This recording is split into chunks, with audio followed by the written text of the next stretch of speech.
Hi, it's Ashley from AB Sound Advice. Today we're doing a product review on the Rogers AB3a active subwoofers that are made for the LS3-5 bookshelves. So, as always, we'll just quickly go through the specifications. These Rogers powered subwoofers, they're a pair of Rogers mass-loaded woofers for the per the AP3s. The amplifier is built in. It's a 50 watt B transistor amplifier. Its frequency cut range is 40 to 200 Hz, 220 Hz, sorry, and a high level speaker gain control lead supplied. It also comes with a phase control 0 to 180, so you can obviously have it in phase and out of phase. The standard finish these come in is a satin black. It has a rear grille for the rear firing woofers. Its height is 60 cms by 19 cms by 16.5 deep. They weigh in at 11 kg each. So without further ado, let's go and have a look. So on these, what is very cool, I've taken the grille off the back of these ones, so you can see. So down the bottom there, you can see you've got all your adjustments, and I will just get my hand right down there. So you can see there you've got your high input, you've also got the RCA input, you can see the connections, and you can see I've got my settings. I'm on the second set of knobs down with the settings for the RCA input, and of course you've got a high level input adjustment as well. And as we come up, we've got the two rear firing woofers, and I'll just on the other side, this is the one with the grills on.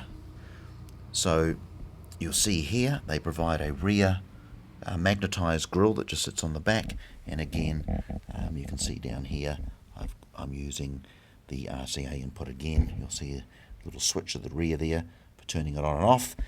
And to be honest with you, as you would have noticed in the reviews and even in the product spotlights, what a difference it makes. I mean, the bass is just... Now, keeping in mind, these subwoofers, as I mentioned before, they're not very big. They're only just short of two 5-inch subs in each enclosure. They have obviously the nice feet at the bottom with actual spikes, which I've used. So you can see here they have little bases at the bottom, and they just set off. So if you do buy these bookshelves, they really are only designed for these. So if you do later on want to add some bass to them, you can do that. And I think it's a great option that Rogers have taken to make that available. And of course, there's a few ways. I mean, in my case, I've set them up in a musical way, so it just complements where the bookshelves can't complete that full depth. And it also, from the other side of it, if you are running you want a nice clinical pair of bookshelves, but you also want a combination of music and movies, you can use a receiver, and you could run it in 2.0 and effectively, or 2.10, sorry, is what I mean. So you could run your bookshelves as your main speakers and the subs at the bottom. So for movies, it would be fantastic. But even just in music, I just found the subwoofers to be nice and tight. They've got a really nice sound to them. Very, very impressed. And I think by memory, they really do. Yeah, I really couldn't get over just how well balanced. The bass is just I mean, I've heard a lot of subwoofers in my time. They've certainly got a really nice, detailed bass. It's a nice thump, very tight. And the other thing to mention too, if I haven't mentioned in the bookshelves either, both these enclosures are all sealed. So I'm very partial to sealed enclosures in bookshelves and in subwoofers, mainly because obviously I find them to be a lot tighter, and the sound difference between a ported and a sealed one in a home environment especially, I do find the ported just a bit too boomy, where these are really nice and tight. So if you're looking for you've got a pair of the Rogers, the bookshelves, if you've got a pair of the LS3-5As and you want to add some bass to them, then you can do it, or you might buy them together. In this part of the world, the pair of them are around about just on the 8K mark for a pair of those. So to buy the subs and the bookshelves combined in this part of the world, you're around the best part of about 16K.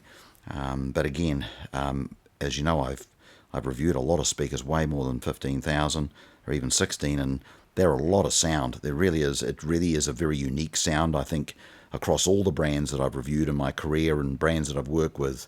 These just have a very unique, very different sound. It's just so hard to describe. And when I use the word different, I also would like to cover off that it's very engaging. They really rope you in. It just gets me just how small they are compared to some of the other. You can see over to the side there, I've got some monsters on the other side there.